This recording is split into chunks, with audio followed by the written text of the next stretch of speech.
Hello and welcome to the Colossians 2:7 Podcast in English. Du hörst gerade eine monatliche Folge für unsere Freunde in den Staaten. While our regular listeners are primarily German, we are delighted to have a growing number of listeners from the States as well. Odds are you know us personally, and I want to thank you for tuning in. In this special episode, we invite you, dear friend, to join Willi and me as we engage in thoughtful conversation about life and ministry within the German context. I actually asked around a little bit to see if anyone wanted to be on an English episode. Nobody did? Well, a few of them were worried that, we need to have a script or something. Well, we don't usually. Yeah. Good idea. I mean, it'd be cool to use one for once. Yes. But I did have one person, shout out to John Swedberg. He was interested. We just never got to it. Yeah. Well, yeah, it would be fun. He was saying, well, what should he say? I said, well, it's the English episode to talk about the ministry in Germany, yes. And he's been here, so yeah, giving his impression as someone who's lived with a German, meaning myself, and has gone to Germany on the chorale trip. Yes, not to be political, but so the difference here, for people to understand, the difference between our podcast and other podcasts. You mean the English one and the German one? No, the English podcast. Okay, yeah. Or any podcast that the two of us do. Yeah. And any other podcast, I guess. Any other podcast has a script. They do? And well, I guess that's what people say. Well, we have to have a script. Yeah. So we do not have a script. Not really. It is just like if you go back to pre-election, you have you invite Kamala, who has all the questions given in a town hall meeting. You mean Biden? No, it was I think it was Kamala. Kamala.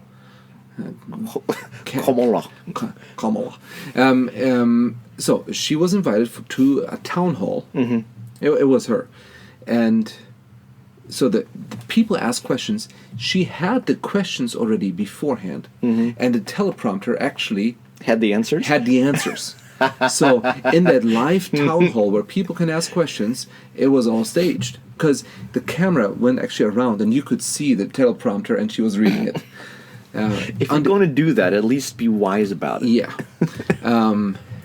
And then you have Trump, mm-hmm. and there's nothing scripted or staged. He just comes and does his thing. And if you have a question, he will answer. Mm-hmm. And our podcast is pretty much just us talking. For the most part, yeah. Yes. And we do try to have some kind of a red line of some sort. Correct, so that we know where we're drifting off. So this is where we wanted to go, and we ended up here. At least we had an idea. Yes, and that's how, in the last episode, we went from Batman to breaking the ice, yes. fake science, yes, from cartoons, and then to baptism. Yeah, which makes sense. Yes. By the way, people do listen. Even the Germans listen to our English podcast. I found out. Yeah. I was told. You mentioned that person in baptism. I said, yeah, why not? I mean, it's nothing bad. They were surprised that we mixed Batman and baptism. Oh, I think if they know you, they wouldn't be surprised. By the way, I got information. You can cut that out, otherwise I'll forget to tell you. Okay. But you can also leave it in. I'll just edit it and stick it in later. Yes. Bob said they haven't done their podcast for 3 years. It cost them about $500 for all the equipment. So he will be selling to recoup some of the cost. Mm-hmm. And that includes soundboard, mics, HDMI cords to connect from the soundboard to the laptop, mic stands, lapel mics. Oh, goodness. Yes. So, if somebody wants to give us $500, mm-hmm.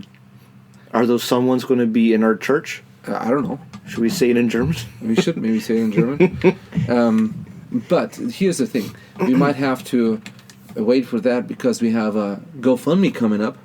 We do officially? Yes, I just have to click and then it's live. Oh, So yes, we have a GoFundMe. Because before I went to the States, Yes, I know. and like visited all the churches and talked to all the pastors. I know.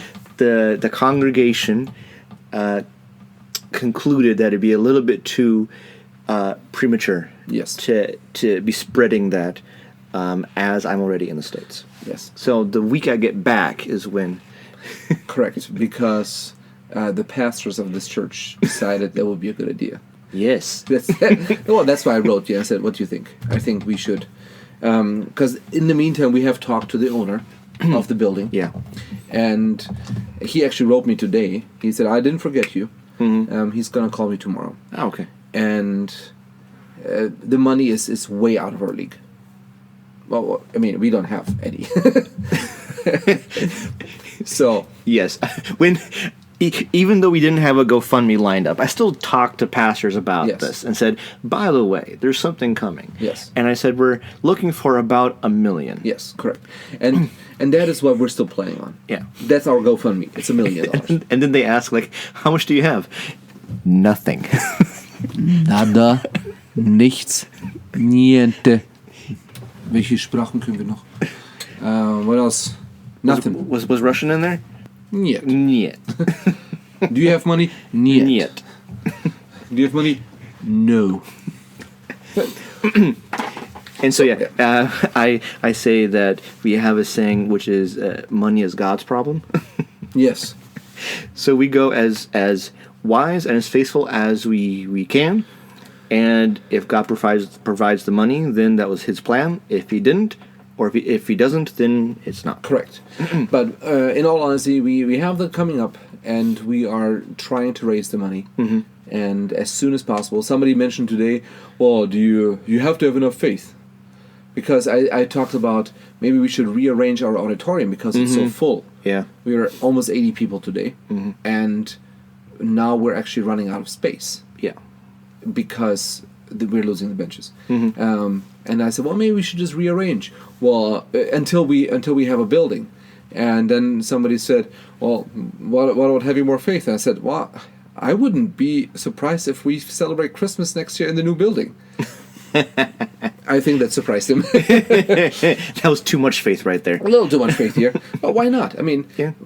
It's a lot of work. It's going to be a lot of stuff going on. But with God's so it's possible, and with our supporters from the U.S., we can get that money together. Yeah. I mean, why not? Maybe Donald Trump or Elon Musk, who are hopefully our regular listeners. Absolutely, I'm sure they listen indirectly somehow. Yeah, well, the NSA is listening. Can you please forward this to Donald J. Trump and at Elon Musk? But it is. I mean, it's possible that somebody says, you know what? There's a faithful church, which you mentioned it earlier in the German podcast. Okay. That when you talked about church planting in Germany, or when you were in the States, and you, what is the topic for today, by the way? Don't know yet. No, I had an idea. Okay. So much for the script, by the way. The idea was, I was in the States for 4 weeks. Okay. And the impression I had of churches in the States. Yes, okay. And in some ways, how it pertains to churches and in the States and the relationship to like missionary churches, church planting churches over here. Okay. Because I was impressed by a few things, and I saw a trend. And so maybe addressing that trend would be like the goal. All right. It's going to be a trendy podcast. All right. So going back to what you mentioned in the German podcast. Yes. So you talked to pastors in the States. You told them about our church, and you were excited about our church, and things that God has been doing. And then from there, you also mentioned one of the churches that a pastor said he would like to support a church that has church planting in mind. So something along those lines. Yeah. And with that, it is... I kind of lost the train of thought. Why I mentioned that? It's a good train. I like it though. Yes. Where's it going? We'll see. I see the light. Let's walk to... so we have... he would like to support churches that are church planting churches. And that is something that... in regards of support, and not trying to do an ad right now, but in all honesty, one thing that our church is we try to multiply. Yeah. We try to keep going. I was asked, in a way belittling our church, why would you start a church plant? You are a church plant. Well, in a sense we are. We are now 9 years old. Gonna be, actually 2 days ago. Oh man, we forgot. Really? Yes. I was too busy.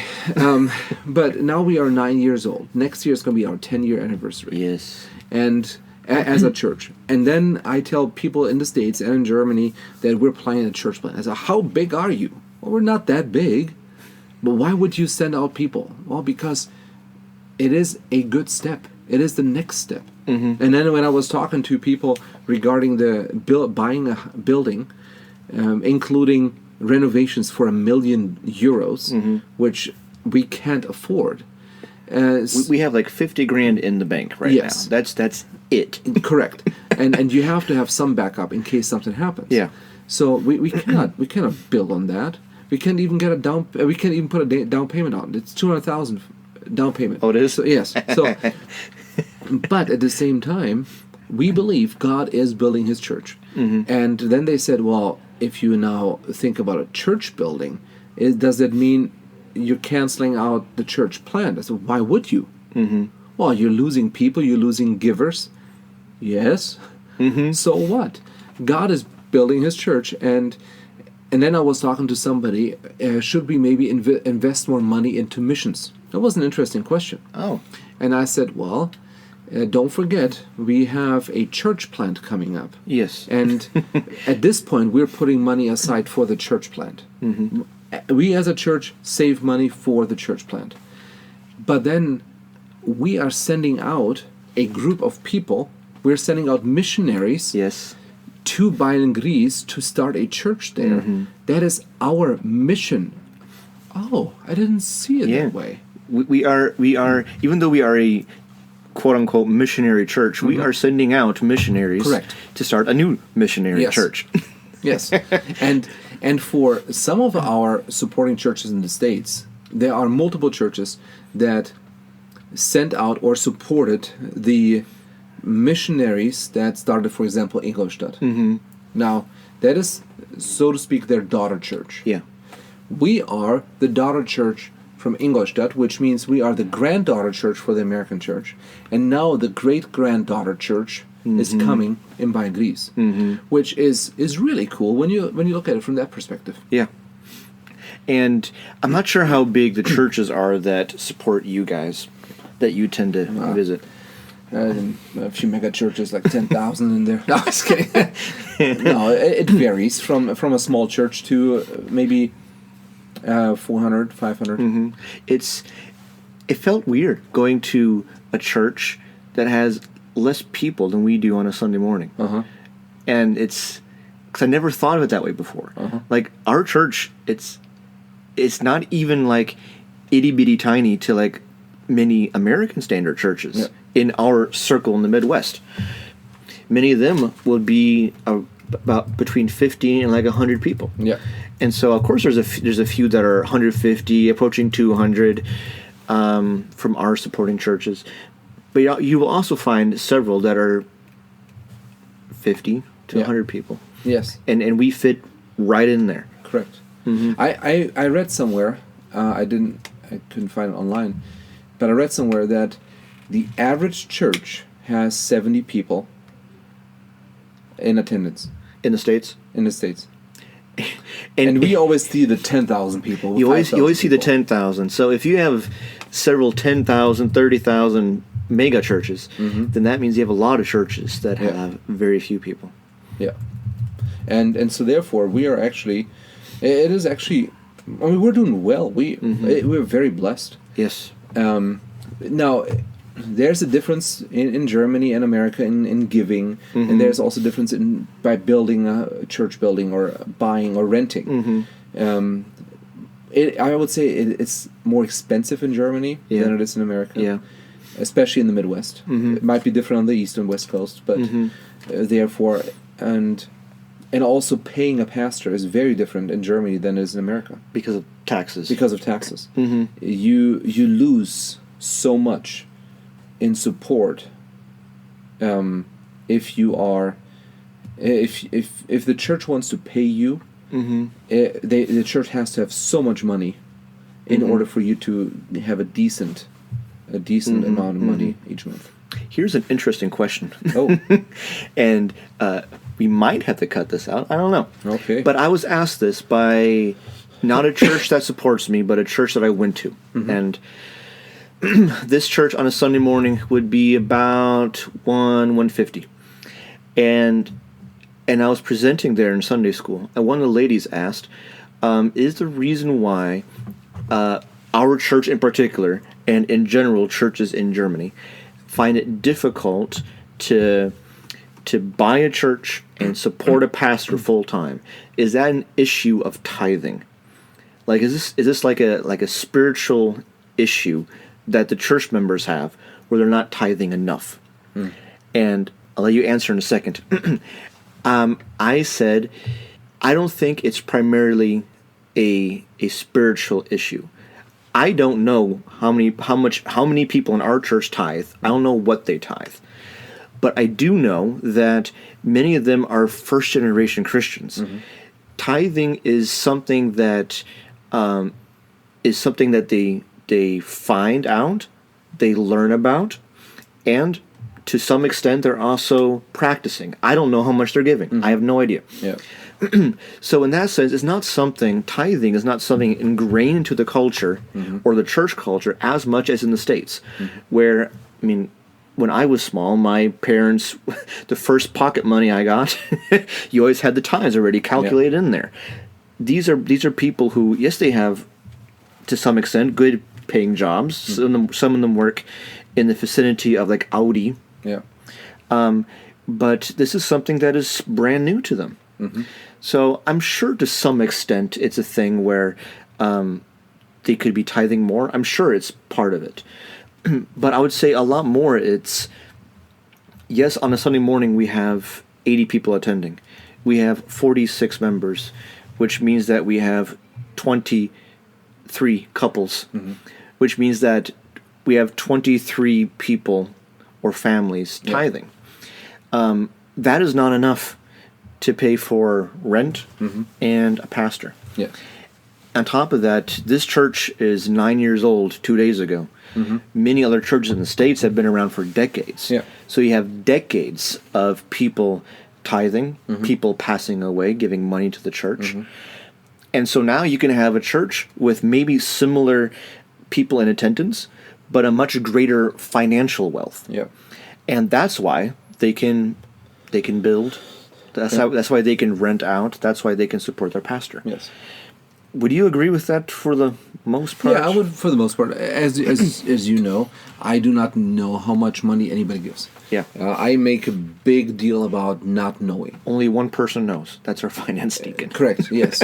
and I think that is totally fine.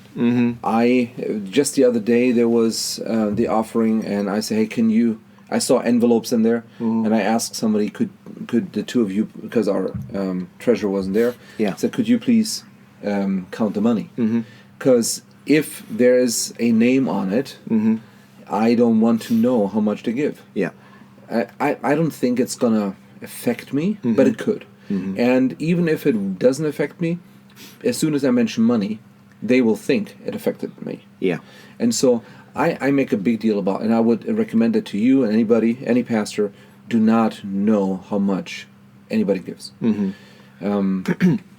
Now you should be in contact with your treasurer. Yeah. And so it is good that he knows, but you don't have to know.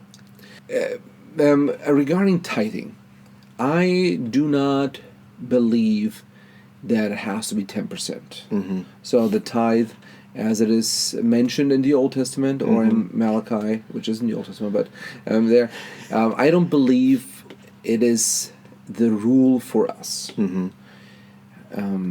I believe everybody should give.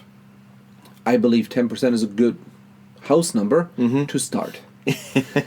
But if you want to go by that, then go by 33%. And I talked to some people and just about giving, and they said, I didn't even think about giving, because in Germany, if you let's say you make 2,000 before taxes, and that would be probably around 1,200 after taxes each month. If people tithe, they would tithe from their 1,200. But and it would get taken out of their paycheck because they're tithing to the Catholic Church. Correct. Yes. But then people say, you know what? Maybe I should actually use the amount that I got before taxes, because God gave me that, and from that I could pay my taxes. So that's or tithing, you mean? Yes. Yeah.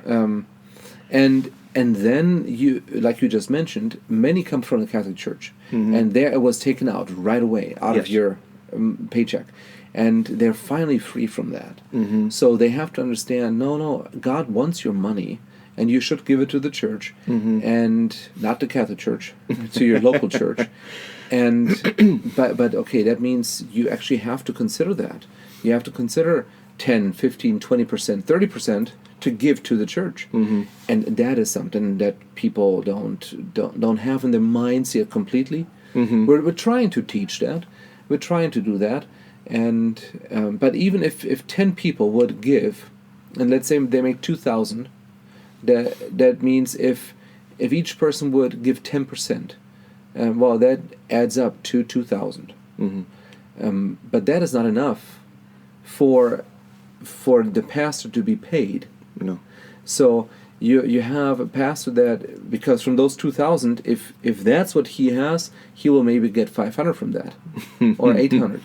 So, and then you still have to pay the building, which is going to be a lot of money. Yeah. And that is something in America you have to explain, because it is such a different culture. And also, like you mentioned, buildings, sometimes it's older buildings. Oh, the new church plants, they don't have that. They rent a lot of times from a school. Well, here you can't rent from a school. No. And we don't have auditoriums like in the States. So all that doesn't work. Now, we rented before, but they didn't want long-term renters. And it's expensive if you actually get to a certain size. And then it comes the aspect of that people in the States, as you also mentioned, a lot of times give if they sell a house, or if they die, they actually give money to the church. Now, people do that here. They give it to the Catholic Church. Yeah. Now, and then when they get out of that mindset of the Catholic Church, they would never get the idea that they should give it to the local church. No, they would change their will and give it to their kids. And I totally understand that. But you don't have the mentality here. Yeah. And so that's why, even though there is wealth here, people are not they're not suffering. They're doing well.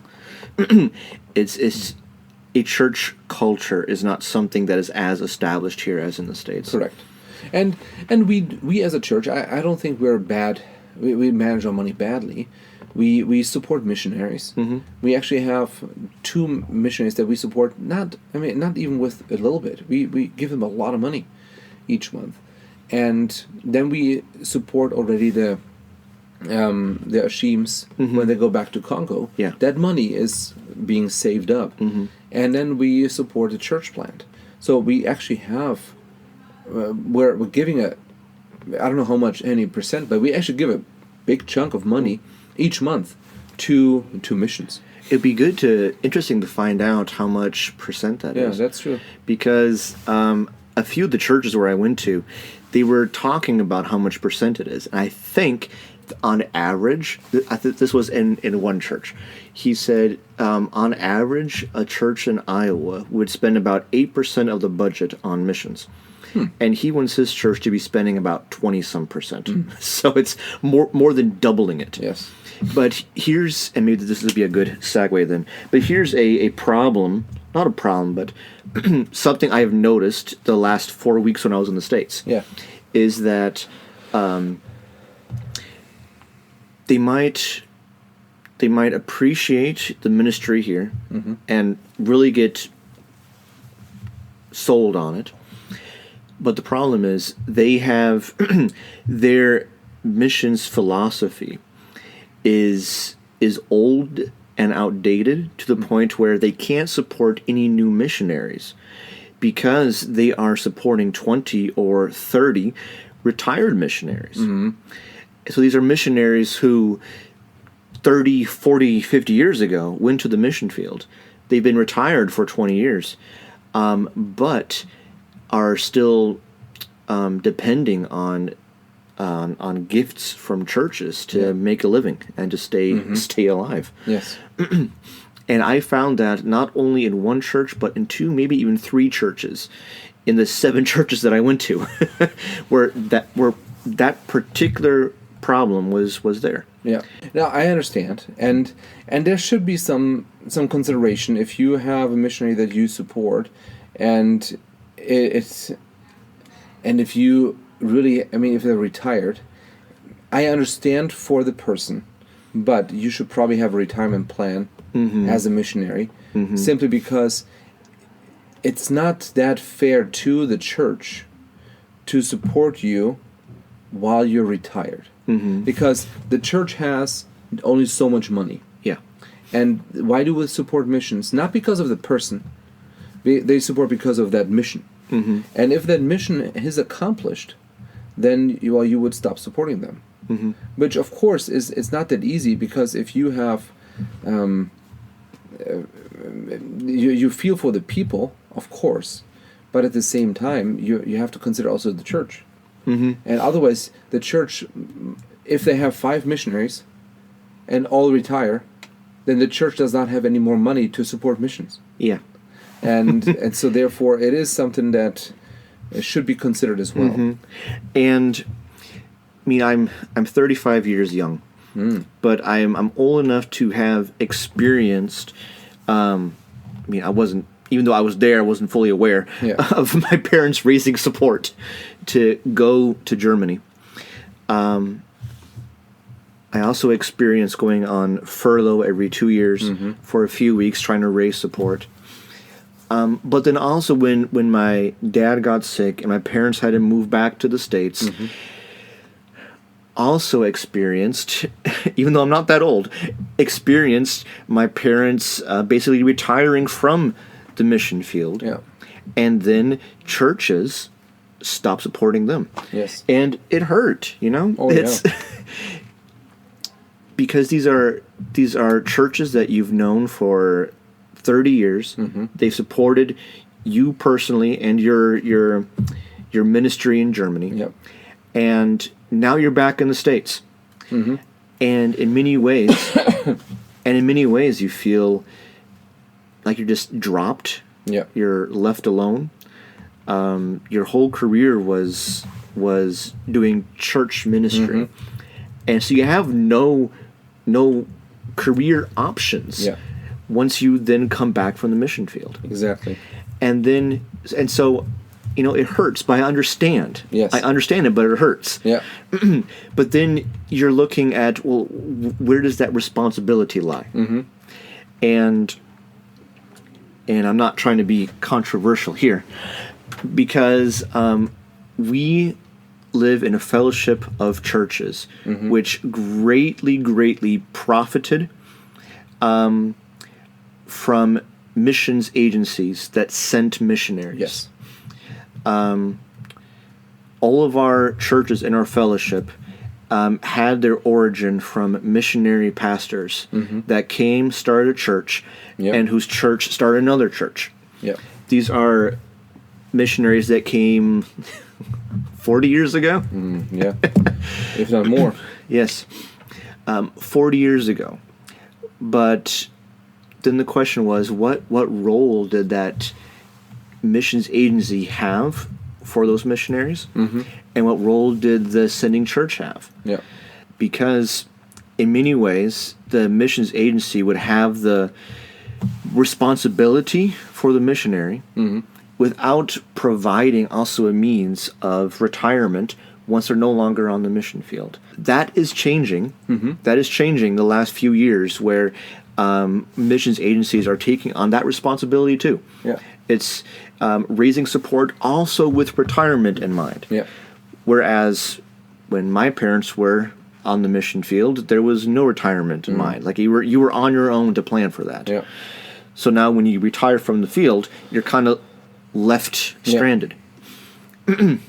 And so I have noticed several churches that there is a purpose and a time and a place for a missions agency. If an American missionary comes from the States and wants to do missions here, he can't get a job here.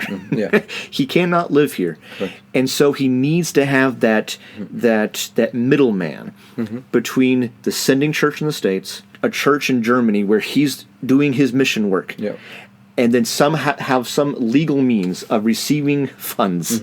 And that's what that missions agency, how that can help the sending church and then the local church. Because of that dynamic, several churches I have encountered show great appreciation for national pastors and national missionaries. And even though I'm American passport, I do consider myself a national pastor or a national missionary.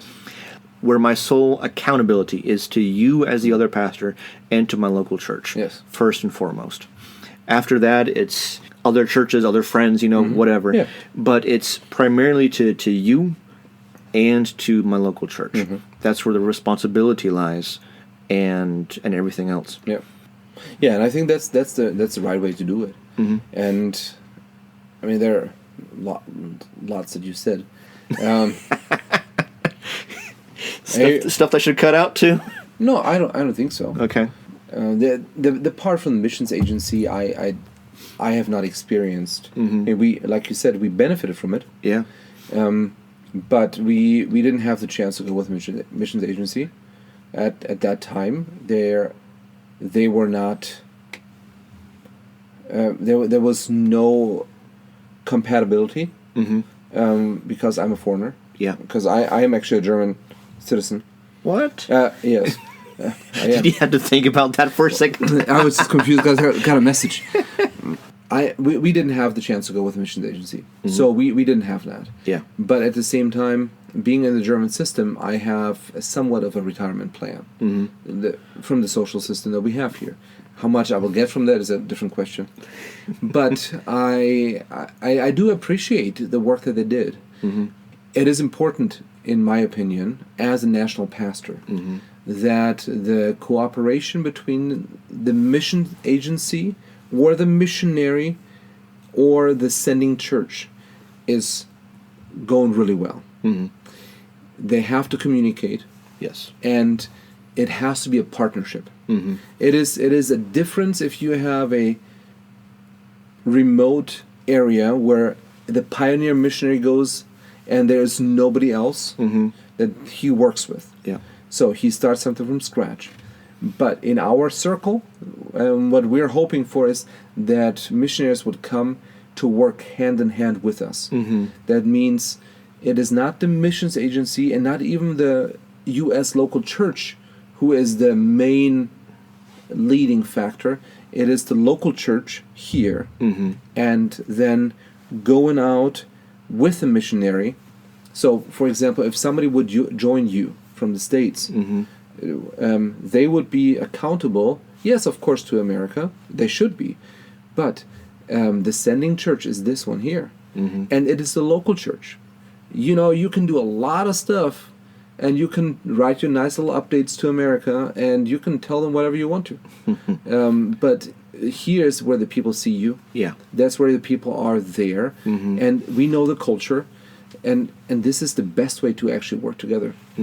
So it is something where, and that goes not so much of what you said regarding the finances.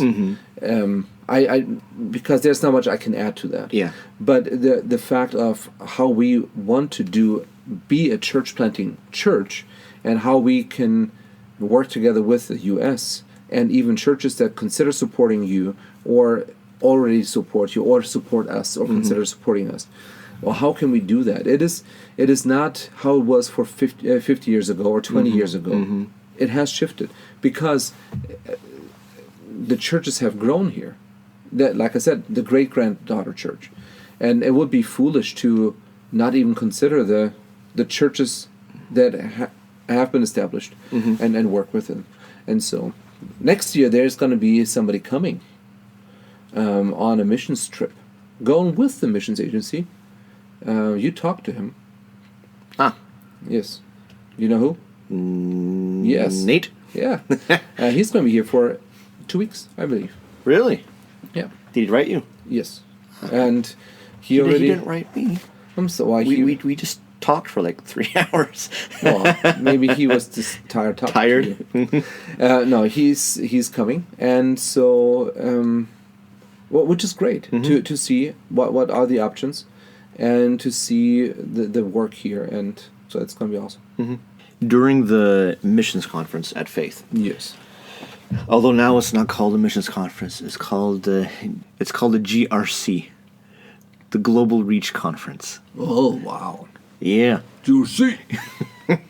I guess it sounds cooler, right? The GRC. Yeah.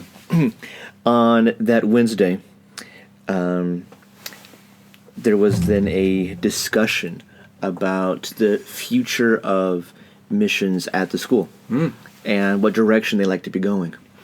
And a lot of things I found really encouraging. That week during that conference, and then the 4 weeks just being on campus off and on, talking with students. I was even invited to go speak at kind of like dorm devos, but they broke it up into suites, I suppose. Yeah. So I was asked to go speak there too. But I saw a great sense of authenticity and genuine faith that I was surprised by. Yeah. Because it was not like that when I was a student. A lot has changed for the better. Yeah. Especially with Dr. Jim. Yes. I was able to meet him for just a few minutes between Jordan Hall. Don't ask me. I don't. Between the admissions building, Yes. See, and the dining hall. Mark promised me that they would have the Stashevsky's Hall. No one will be able to spell it or pronounce it. Well, Willi. then he said at least we'll have a statue. He didn't say how big it was. He didn't say it, but I haven't seen it. It should be in the Faith Circle. In the Faith Circle. Yes. They redid the Faith Circle. Well, it looks nice now. Well, just imagine how it would look like with me in there. But it was fun talking with him for those 5 to 10 minutes. And when I graduate, he said, "Oh yeah, that was bad." And apparently one of his first chapels, he said, it basically said that many of you are not saved, so take your heart and leave. And many people did. But now, how many years later? There's 330 students on campus itself, and a total of 600 combined with off campus. Yes. That's not even counting the seminary. We never count the seminary for some reason. No, it's Dr. Dan said, they never count the seminary for some reason. But because there's so many modules, it's hard to say. And some seminarians are there for decades. Just take a class and then come back after 2 years, take another class. But then once they get their demon, then they're gone. Yes, that's right. They're leaving with the demons. Yes. But I was really encouraged by the quality of the students there. And then also talking to Brian Traynor on how he sees the missions department developing. When I was listening to him talk, I actually had tears in my eyes. Like, I was so encouraged by it.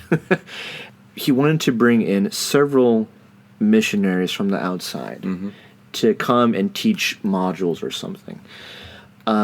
So that when you finish with your missions degree, you did not just have one teacher talking about his particular area of mission work, but you had all these different missionaries come from their all different angles and expertise. And so you graduate with a much broader sense of what church ministry, what missions is like. And so I thought that was so cool. Yes. And then emphasizing spending one semester abroad. I thought that's awesome. Yes. Then I said, you can also have a semester abroad with the Alps in the background. So That's come to Bavaria. Yeah. And then also wanting longer internships. And I thought that was really, really encouraging how his mindset was going in that direction. Yes. And I told him that too. We sat down for like an hour a week later and talked about all that stuff. And I was saying, you have the missionary. He has the vision. He might even be like a national pastor. Yeah. If he wants to raise support, it's one thing if he has that vision. But the churches that want to support him need to also share with that vision too. Yeah. And that's where that cooperation is necessary, that partnership. And then I explained some of the experiences I had with some of the churches, good churches, but who feel limited perhaps by their missions policies, which they are in the process of revamping to some extent or another. Yeah. And he said, yes, and that's why there'll be a class coming for pastoral majors, to have a missions mindset, so that in the future, it's not just the missionaries who have maybe outgrown missions philosophies from 30 or 40 years ago, but you also have the national pastors to match that mindset. Exactly. And it was wonderful to see that coming from Brian Trainer, who'll be teaching the next generation. Good. And also with pastors that are close to our age who are realizing that need to adjust as well. Yes. That's true. So that was amazing. Yeah. And that's encouraging. With all the stuff going on, with different pastors failing and different churches going downhill, it is encouraging to see that God is still at work, and we just have to let Him be in charge. And exciting to be a part of it, and even work with others together. I kept saying when I was going to church is that it's when I'm talking about our church and just bragging about our church, yes, it sounds awesome, and it is. I mean, you can talk about the same people in a good light and a bad light. Yes. It is amazing, and it is amazing to see how God's at work. But then to realize that you, for some reason, He chose you to have some kind of role in this. Yeah. Like, what? Exactly. But He did. Yes. So that's a major privilege that you are able to guide people in their spiritual walk, and then get to brag about it when you go present at churches. That's right. And that's why going to the States, traveling around, I enjoy that. Oh yeah, it's fun. Every church you go to, you're Mr. Brutko, you're the missionary. I'm never Mr. Brutko. You're never Mr. Brutko? No. Also, rarely Mr. Sliszewski. You're just Willi? Just call me Willi.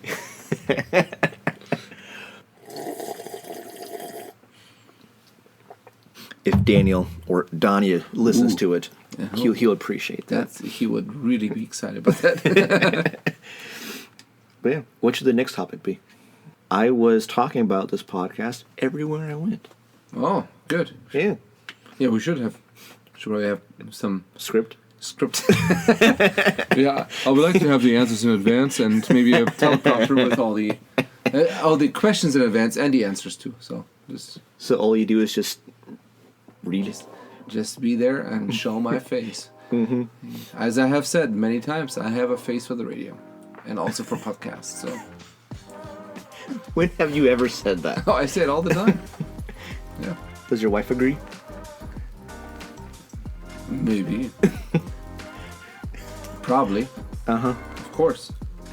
She thinks you have a face that's only good for radio? I didn't say that. But it's perfect for radio. Leave it at that. That's right. Okay, well, tune in next month if we get to it. Yes. We should be getting to it. Of course. See you guys next month when we talk about life and ministry in a German context. Yes. Have a great week. Auf Wiedersehen. Servus. Ciao.